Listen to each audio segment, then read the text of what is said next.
the first inkling of life-changing, I think, for me was when we just finished the show, and I didn't, suppose, believe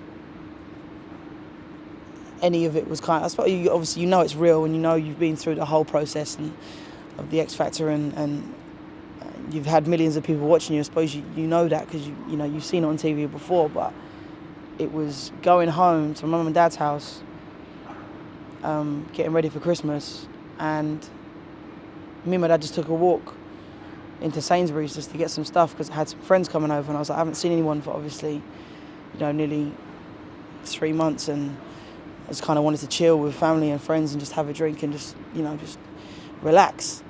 And we were walking down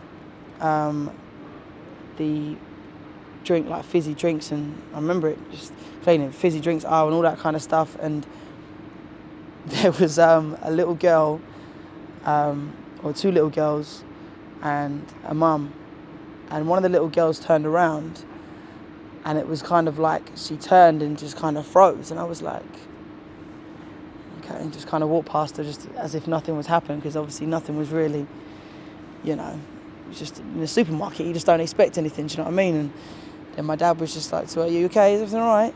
And then she just literally, you must have thought my dad had like pushed her over, hit her or something, because she just started going absolutely mental. Like she was screaming and crying and everything. My dad was like, oh, calm down, is it everything all right, and kind of thing. And I was just like, what is she, like she was having a breakdown kind of thing in the middle of this supermarket, and everyone's kind of looking around then and seeing what's going on, and my mum's just like, it's okay, calm down. And she was like, no, it's Aston and this, and she was literally like, she was just going, she was just crazy excited, and I was just like, well, I don't know how to kind of deal with it. What do I kind of do? Do I just walk away? Do I give her a hug? What do I do?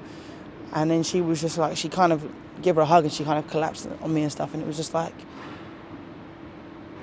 I suppose my dad was like, you suppose you don't realise the effect you kind of have on people.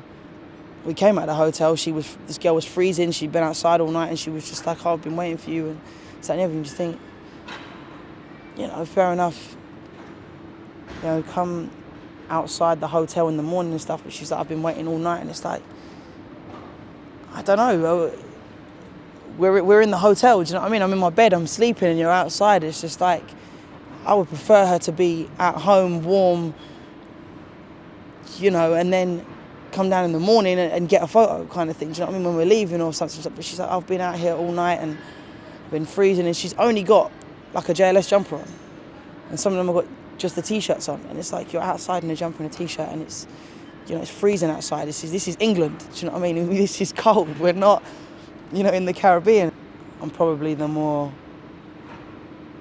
hyperactive, annoying, energetic one, always kind of in your face kind of one. And then Marvin's very, he's the oldest. He knows when and where and what to say kind of thing at all times. Do you know what I mean? He's very good at reading people. We all are, but he's probably the best at it, do you know what I mean? So he's, majority of the time, the spokesperson, for instance, he's got away with words, that kind of thing. Arishay, I suppose we all do take the mick out of Arishay because he's just literally, he's in it so much, and the passion is just there all the time. No matter what we're doing, where we are, could be any time of day, the passion is always there. And obviously that does create banter for all of us. He gets the banter, and he's just like, oh, when you do this move, that move, and that, and you got JB who loves the business side, and it's just, he thrives on that. We have meetings with our accountant and we have meetings with our managers. JB's just like, yes, lovely, okay, cool. What have we got today? And it's like he looks forward to, if there's a problem going on, or guys, you've kind of spent too much on this tour and you've done this and this, you can't do that. JB's like, don't worry about that. Listen, we're going to find this way and we'll do this and we'll find, loves the business side. Then you've got the writing side. That's the side, I suppose, where you get 4 different people, but we do click. Do you know what I mean? Sometimes we write on our own. Sometimes we write as a 4, sometimes we write 3, sometimes we write 2. Do you know what I mean? It's like, that's where I suppose you see the test is, if you can kind of live together, write together, perform together, all that kind of stuff. And we do all them sides very well. Do you know what I mean? So it's you just got 4 different bits to the pie, I suppose, And the only people now that are going to know every second of my life and, everything that I've been through is them 3 guys in there. There's obviously, you have your tour manager and your security, but they don't know everything that goes on with us 4. Do you know what I mean? It's just like, it could be a little thing like a night out.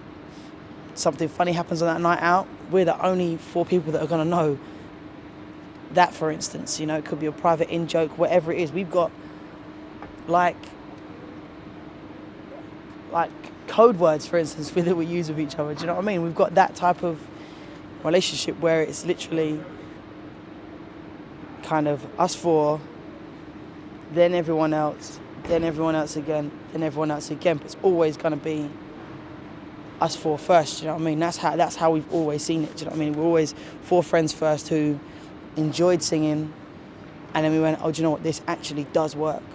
So why don't we take it that extra step and just kind of leave everything behind for a certain amount of time. Do you know what I mean? Because we had to we had to leave everything. Do you know what I mean? To make it possible to put 100% into it, we had to just go, right, I need to put this on hold.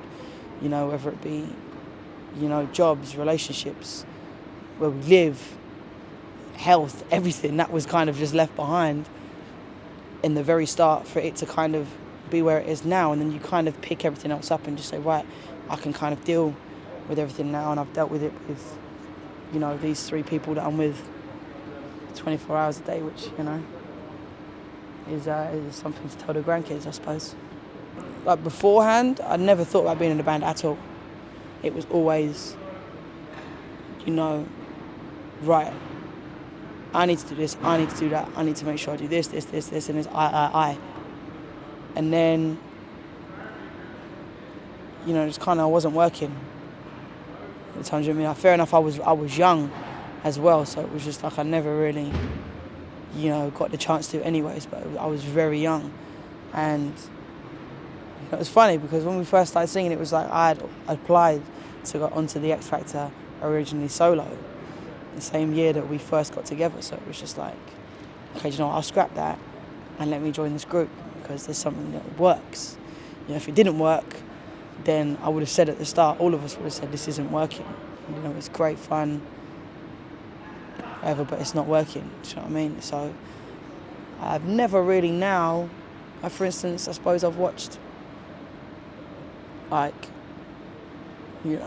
idols of mine, like Justin Timberlake, Usher, Michael Jackson. You've watched them all and you just think, that's incredible what they're doing. I'd love to be doing what they're doing, to that mega scale, world tours and stuff like that. But it's just like I can do that with, 3 of my best friends as well, because it's like being a solo artist it must be killer hard, because being in JLS is killer hard, but I split it 4 ways. So I'm 22, I'm in a boy band, we're doing great at the minute, and we get to kind of go out and just party with everyone, and it's, to say that I didn't love it would clearly be a lie. I feel very lucky, and to say I feel lucky is probably an understatement, but again, I've worked bloody hard to get here.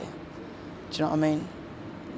Given up so much and gone through so much to get to this point where, yes, I feel lucky, but, those 3 guys back there have worked the hardest I've seen anyone work to get to this position, and I've been right by their side, so, they deserve everything they've worked hard for, and, I suppose I've had an input in that, so it's kind of, we'll always be grateful and always, feel like the luckiest 4 guys, in the world, but, it's all about working hard and trying to,